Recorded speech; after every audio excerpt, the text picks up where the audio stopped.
Let me look through this camera and address our good friend, Wike. Mr. Wike, you are FCT minister.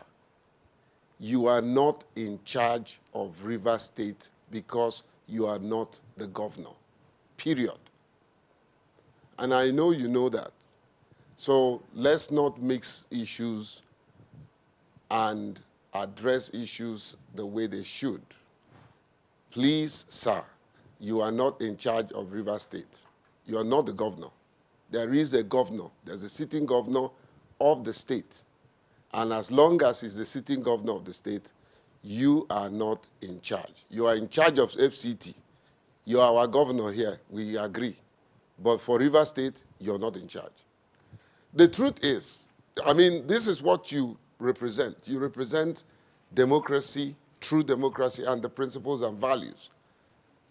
Through democracy and its principle, the framers of the democracy they didn't do it. It's not democracy by godfatherism for godfatherism from godfatherism. It's not.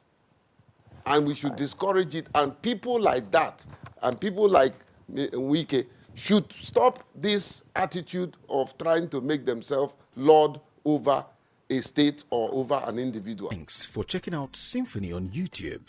Please be sure to subscribe and like our videos for updates.